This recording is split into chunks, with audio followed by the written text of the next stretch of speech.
Organic chemistry में nitrogen containing compound से आप क्या समझते हैं और ये कितने टाइप्स के हैं? नमस्ते, मेरा नाम मनदीप दलाल है और इस लेक्चर में हम इन्हीं प्रश्नों के उत्तर खोजने की कोशिश करेंगे।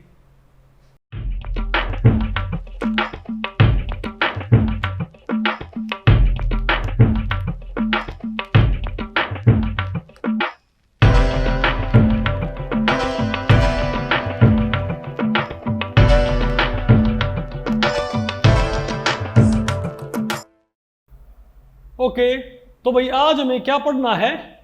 Chapter 5 organic compounds containing nitrogen. तो भाई इसके अंदर पहला टॉपिक हमारा क्या है? General introduction of organic compounds containing nitrogen. तो आप ये बताओ, देखो इससे पहले के जो टॉपिक थे उसमें आप क्या क्या पढ़ चुके हो? आपने पढ़े हैं एल्कोहल, आपने 11वीं में आपने क्या पढ़े थे? हाइड्रोकार्बन्स नहीं पढ़े क्या? फिर आपने हेलो एल्केन्स पढ़े, फिर आपने हेलो एरीन्स पढ़े, फिर आपने एल्कोहल, फिनोल्स और ईथर पढ़े, और फिर आपने कार्बोक्सिलिक एसिड, एल्डिहाइड और कीटोन्स पढ़े, इजंट इट? लेकिन आपने एक बात गौर की, उन सभी में किसी के अंदर भी क्या नहीं था? बताओ, नाइट्रोजन उनके अंदर एग्जिस्ट नहीं करता। उन किसी ग्रुप के अंदर नाइट्रोजन एग्जिस्ट नहीं करता भाई। तो बहुत सारे ऑर्गेनिक कंपाउंड ऐसे होते हैं जिनके अंदर आपको फंक्शनल ग्रुप के अंदर बताओ क्या देखने को मिलेगा? बोलो भाई। बहुत सारे कंपाउंड आपको ऐसे मिलेंगे जिनमें आपको भाई फंक्शनल ग्रुप के अंदर नाइट्रोजन देखने को मिलेगा। ठीक है, तो उनके मैं कुछ आपको एग्जांपल लिखता हूँ और उनकी क्लासेस में आपको बताता हूँ क्या बोलते हैं।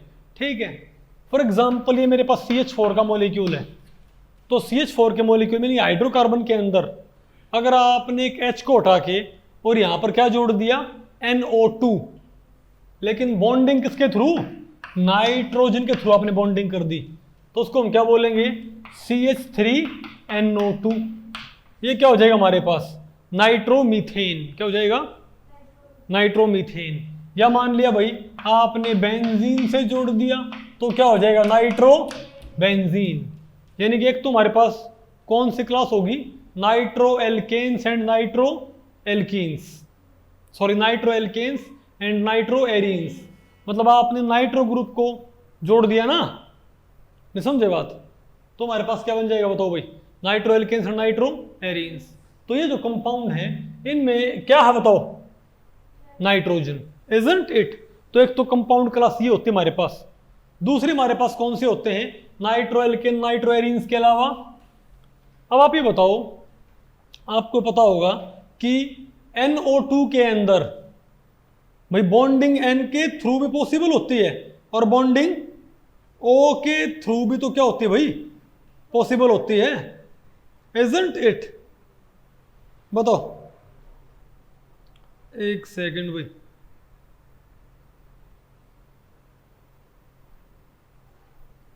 अभी नहीं आएगा आपको ये? बताओ बेटा, एक हमारे पास बताओ यहां पर बॉन्डिंग कैसे पॉसिबल होती है? क्या? N के थ्रू और O के थ्रू। लेकिन अगर यही बॉन्डिंग किसके थ्रू हो जाए बताओ? O के थ्रू, तो हम क्या बोलेंगे इसको? मान लिया हमारे पास CH3 है तो NO2 जुड़ तो जाए, लेकिन ONO की फॉर्म में। ON, उनको बताओ हम क्या बोलते हैं? Alkyl nitrites. क्या बोलते हैं इनको? Alkyl nitrites. आपको भाई इनको बोलना पड़ेगा। ठीक है, और एक हमारे पास बताओ कौन से हो जाएंगे? तो नाइट्रो एल्केन हो गए या नाइट्रोन हो गए, मतलब हो गए एल्काइल नाइट्राइट हो गए हमारे पास। नाइट्राइट यानी O के थ्रू हमारे पास बॉन्डिंग इसके अंदर हो जाए। और एक कैटेगरी हमारे पास कौन सी होती है? अमीन की। किसकी? उपकार, अमीन, मतलब कार्बन से क्या ग्रुप जुड़ जाए। अच्छा बात ध्यान रखा अपने, जो नाइट्रो एल्केन और नाइट्रो एल्काइल नाइट्राइट है ये आपस में स्ट्रक्चरल आइसोमर नहीं होंगे। क्या होंगे आपस में ये? क्योंकि एक में तो क्या है? NO2 और एक में क्या? ONO। यानी ग्रुप तो NO2 ही है, बस एक में वो जुड़ता है कार्बन से N के थ्रू, एक में जुड़ता है कार्बन से वो O के थ्रू। तो हो गया ना मेरे पास दो कैटेगरी। ठीक है, एक हमारे पास होते हैं अमीन्स। अमीन्स क्या होते हैं? ये भी दो तरह के होते हैं भाई। एक तो हमारे पास होते हैं एलिफेटिक अमीन और एक हमारे पास क्या होते हैं? एरोमेटिक अमीन। ज़्यादा इनकी हम भाई फिलहाल बात नहीं करते, ये कौन से कंपाउंड होंगे? अगर आपके पास जो बेंजीन रिंग है, या मान लिया आपके पास कोई हाइड्रोकार्बन है CH4, तो इसमें से एक H हटा के आप क्या लगा दो? NH2। क्या लगा दो? NH2, बल्कि आप NR2 लगा दो। NR2 मतलब क्या होता है? अमीन। बात आपको पहले पड़ गई। तो NH2 होगा तो प्राइमरी अमीन हो जाएगा, NHR हो जाएगा सेकेंडरी अमीन। नहीं आपको समझ में? और NR3 हो जाएगा, क्या हो जाएगा? NR2 हो जाएगा यहाँ पर टर्शियरी अमीन। ओके। सिमिलरली भाई ये हमारे एरोमेटिक अमीन है। सिमिलरली हमारे पहले एलिफेटिक अमीन क्या होंगे? ये CH4 है, यहाँ पर एक H को उठा के यहाँ पर क्या लगा दो? NH2। नहीं समझे बात? इनको क्या बोलेंगे? अमीन बोलेंगे। तो ये भी क्या एक क्लास है किसकी?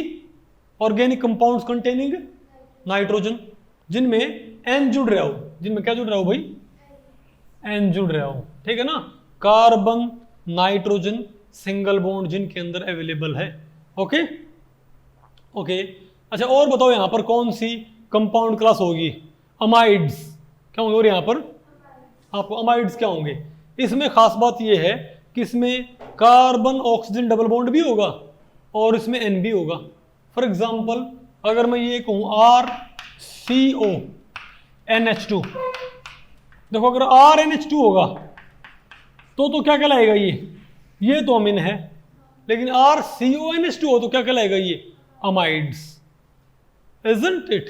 तो क्या कहलाएगा? करिए, अमाइड कहलाएगा। नहीं आपको समझ में? ठीक है। यहाँ भी क्या हो सकता है? आप यहाँ पर H को, भैया आसान है कि मुश्किल है? ठीक है।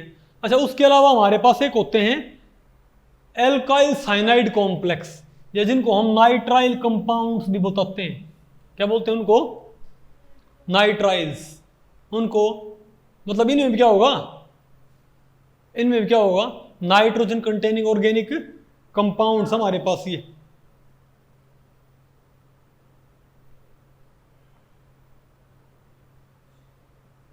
कहां पर गया बताओ। अच्छा एल्काइल नाइट्रेट आपको पल्ले पड़ गए थे ना भाई? क्या आपको एल्काइल नाइट्राइट्स आपको नहीं पल्ले पड़े क्या? तो अब एल्काइल साइनाइड क्या होंगे? क्या एल्काइल साइनाइड बोलो इनको, या एल्के नाइट्राइल्स? क्या इनमें क्या होगा कि मान लिया हमारे पास ये CH3 है, इससे आपने क्या जोड़ना है बताओ भाई? Cyanide group. तो C ट्रिपल बॉन्ड N आपने जोड़ना है इससे। ठीक है, यानी कि RC ट्रिपल बॉन्ड N हो तो क्या हो जाएगा हमारे पास? नाइट्राइल। और एक होगा हमारे पास आइसोनाइट्राइल। क्या होगा हमारे पास?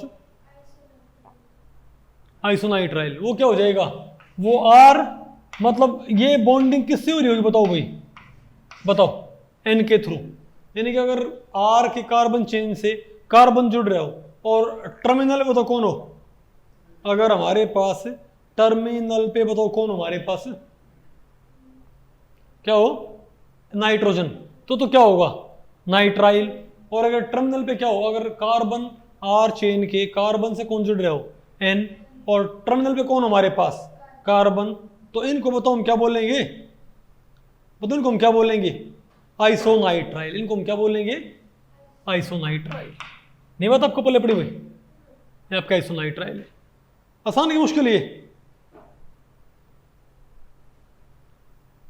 अरे बोलो भाई, आसान की मुश्किल ये?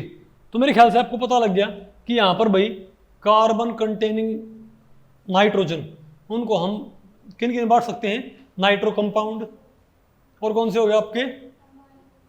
अमीन्स हो गए। नाइट्रो कंपाउंड एल्काइल नाइट्राइट्स, जिनमें O के थ्रू जुड़ रहा होता है। नाइट्रो है, नाइट्रो एल्केन है, एल्काइल नाइट्राइट्स हैं, दूसरा अमीन है, तीसरा अमाइड है, चौथा नाइट्राइल है, और क्या? Iso nitrile. आगे आपको समझ में? अब आप कहोगे कि हमको यहाँ पर कौन से पढ़ने हैं, तो आपको यहाँ पर मैं आपको बताऊं भाई, आपके बाकी चैप्टर तो आपके BSc में आएंगे, ये नाइट्राइल वगैरह, इस नाइट्राइल डिटेल आपके BSc में आएंगे। 12वीं क्लास में आपने यहाँ पर अपना ज़्यादा फोकस, अमाइड भी आपके मोस्टली BSc में आएंगे। 12वीं क्लास में आपने अपना ज़्यादा फोकस किन कंपाउंड्स के ऊपर रखना है?